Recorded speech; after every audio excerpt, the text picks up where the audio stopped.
everyone, welcome back to my channel. This is Inday Sakalam, and for today's video, samahan niyo akong pumunta ng Lao Shui Hong Reservoir. At nito po ang inyong guide, okay? Sundan niyo lang po ito kung gusto niyo pumunta doon, alright?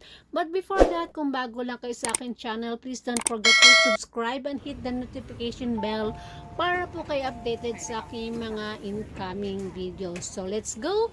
So punta po tayo ng Fanling Station, exit C, ayan. Sa tapat lang po niyan mismo, nandun po yung bus station, sakay po kayo sa 52B. Tapos sasabihin nyo sa driver mismo, baba kayo mismo doon sa Lao Shui Hong Reservoir, okay? So ayan, dire-diretso lang yan. Don't worry kasi marami po kayong makakasabay dyan ng mga hikers. Ayan, dadaan kayo dyan sa may bakod na yan. Ayan, lampasan nyo yan. At dire-diretso lang. Diretso lang, walang liko-liko. So, ayan, pagdating dyan guys, CR yung nakikita nyo na yan, parang bahay, CR yan. So, pupunta po tayo sa kaliwa. Huwag kayong kumanan, kaliwa lang. Okay? So, ayan, kaliwa. Huwag kakanan, kaliwa, kaliwa. CR kasi yan guys. Yung nakikita nyo na yung CR yan.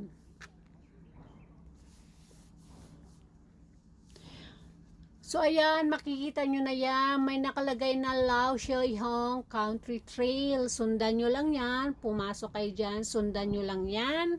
At dire-diretso, lakad pa rin. Huwag kayong lumiko dyan ha, kasi meron dyan paakyat guys. So, ayan, madadaanan nyo yan.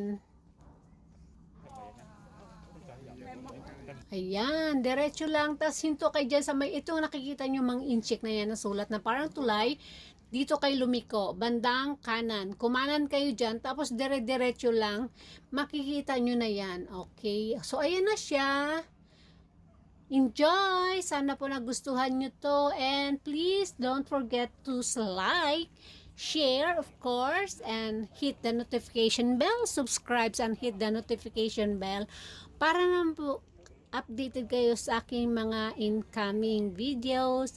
Bye, enjoy, and have a good day.